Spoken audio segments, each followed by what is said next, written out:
Alright, what's going on everybody? My name is Tommy and today I'm going to build an FPV quad in like 5 minutes. I'm talking about something that's going to fit into one of these. Ladies and gentlemen, this is your modern day tiny whoop. And for those of you that don't know, a man by the name of Jesse Perkins took one of these before it had a camera on there and basically put a camera on there to make it FPV. And now it's been like the biggest movement ever because this thing is just completely blowing up. So what I wanted to do today, now that the market is growing, there's so many options and things that you could do, especially for like a tinker like me. I like to modify things. So I'm actually going to build one of these up. None of these parts are going to be stock.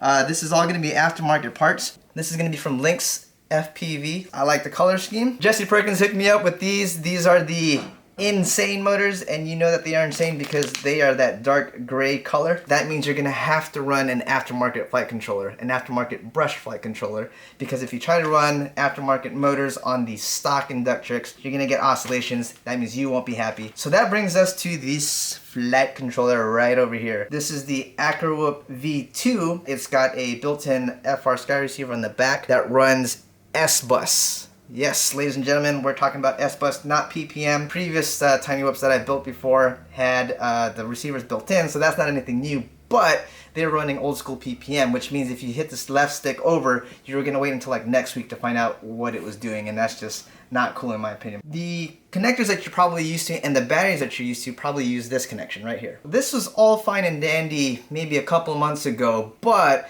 now that all of these aftermarket motors, aftermarket flight controllers are coming out, this connector became a bottleneck.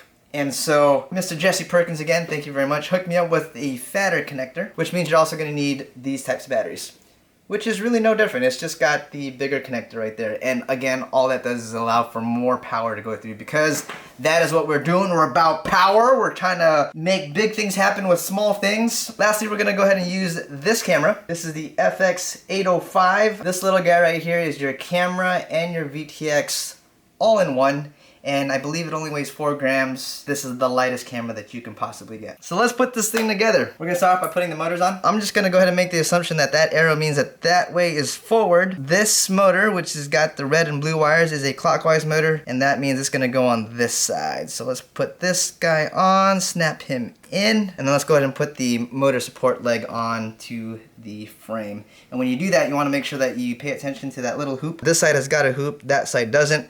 This is what you want on the inside because that is what's going to allow you to hook up a battery and secure it there. So there you go, finished product. Coolio, so let's do the rest of them. Bam, okay, we are done. So we've got ourselves semi-built frame with all of the motors inside. Next up, I would say, is the flight controller. I've actually already desoldered the old connector because this is the small one. We want this nice fat one right here. So again, we've got that arrow facing forward. What you'll notice on the AcroWhoop is it's got that little arrow right there to also indicate forward. So I'm gonna go ahead and just fish the power wire through that way. I'm gonna do the same thing with the antenna, and then we are just gonna line it up like so.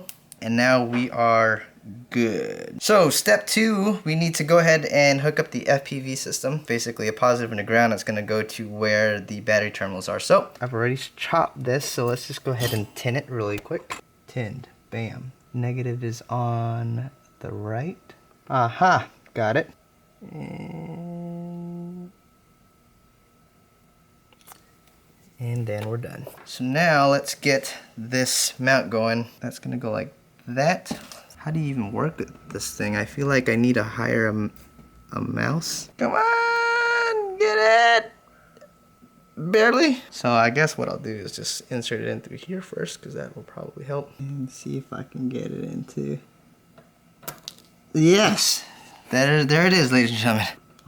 So why is it so hot? All right, so next we are just going to mount the camera, because this camera mount doesn't exactly fit this cam in VTX.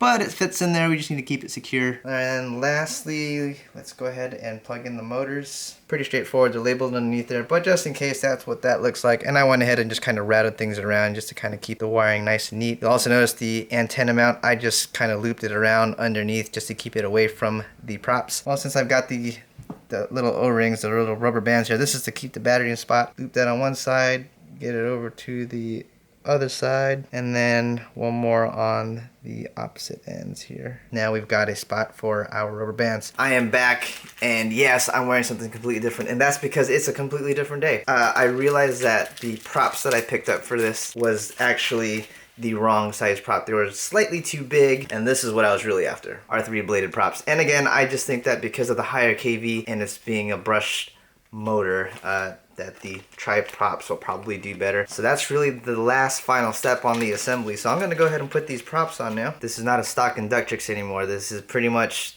as modified as you can possibly get for your Inductrix. That means to be conscious of beta flight motor direction, spinny mahoozits things. So this spins that way, which means it should go over here like so. And that is that. Take a look. She is all done. And once again, we're using the fat batteries. And again, that's just to allow a little bit more power to get to your setup, because this is no longer a stock Inductrix. This is like a beast. Wow. The next step here is to go ahead and plug this into Betaflight and basically break in the motors, which basically is to just spin up the motors at like 10-15%, just whatever is enough to actually get it to spin for an entire battery, and then you'll be ready to rip. All right, so I got this bound. If you don't know, just in case, there is a button right there that you want to hit. So plug in the battery, set your Tyrannus into bind mode, hold that button down, then plug in the battery, and then you're set. So now all I'm gonna do is just basically spin this entire battery, and I'm gonna let the motors break in so that I get like optimal performance. That is there. I have mine hooked up on a switch, so I'll hit that.